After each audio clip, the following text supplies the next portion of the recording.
Guys, welcome back to our my channel. നമ്മുടെ ഷെറന്താ ഇവിടെ ഇരിപ്പുണ്ടാവും, എന്താ കാലൊക്കെ തുറന്നുകൊണ്ടിരിക്കുകയാണ് ഗൈസ്.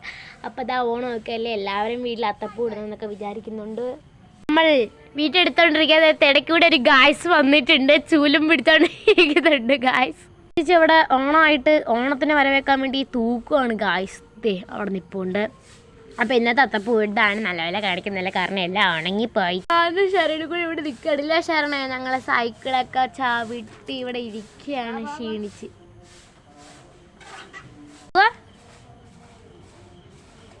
ഗായ്സ്, നിങ്ങൾ മഞ്ഞാണ് ഈ വരുന്നതൊന്നും വിചാരിക്കരുത്, ഇത് പോഹയാണ് ഗായ്സ്, പോഹ. ആ പുക. അതെവിടുന്നാണൊരു പെണ്ണുമ്പിള വന്നിട്ട് നമ്മളെ തിരുത്താൻ നോക്കുന്നത്. ഇനിയും പോണോളാ ഷെറിന്. പറഞ്ഞിട്ടില്ല, പറഞ്ഞിട്ടില്ല, നീ സത്യം പറഞ്ഞ കേട്ടില്ല. നീ പറഞ്ഞു നിന്റെ സൈക്കിള് എന്താണ്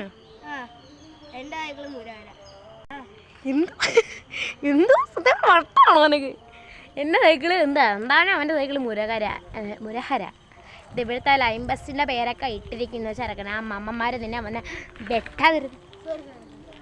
അത് ഇടിച്ചിട്ട് സോറിന്ന് ഓരാണോടാ എൻ്റെ സൈക്കിളിൽ കാല് വെച്ചത്. എടാ നീയാണോടാ കാല് വെച്ചതും പോലെ അവൻ എന്താ പോവാണ് ഗൈസ്. ഓക്കെ, നമുക്ക് എന്താ കൊണ്ട് കാട്ടിലോട്ടൊക്കെ ആണ്ടേ ഗൈസ്. എൻ്റെ കൂട്ടുകാരി ദിയ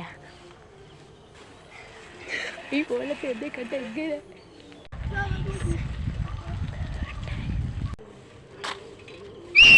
ഈ വീഡിയോ നിങ്ങൾ ചുമ്മാ കണ്ടിട്ട് വരുന്നത്, കാരണം എൻ്റെ കൂട്ടുകാരി വന്ന് എൻ്റെ രോമാഞ്ചമൊക്കെ പൊങ്ങിയിട്ട് എൻ്റെ കൂട്ടുകാരി വന്നു. ബട്ട് എന്നെ കൊലത്തൊക്കെ കണ്ട എന്താ പോലെ ആയിരിക്കും. ബട്ട് ഞാനും അവന് ഇവിടം വരെ വന്നു. ഇവിടം വരെ വന്നിട്ട് ആ സമയത്ത് ഞങ്ങൾ ഞാൻ എന്ത് കാണിക്കുന്നത് വിട്ടടിച്ച് ഞാൻ വീട്ടിലിട്ടാ ചീനിച്ചോട്ടം ഉണ്ടായതുകൊണ്ട് കുഴപ്പമില്ലായിരുന്നു. നമ്മൾ വിട്ടടിച്ച് അങ്ങോട്ട് പോയി. നാണം കെട്ട് ഗായ്സ്. അപ്പോൾ അവൻ വീണ്ടും താഴോട്ട് പോയിട്ടുണ്ട്. അപ്പോൾ ഇന്നത്തെ വീഡിയോ ഇത്രയേ ഉള്ളൂ. എല്ലാവർക്കും ലവ് ആൻഡ് ബൈ. സബ്സ്ക്രൈബ് ചെയ്യാൻ മറക്കരുത് പ്ലീസ്. അപ്പോൾ എല്ലാവർക്കും സലാം, ഓണാശംസകൾ.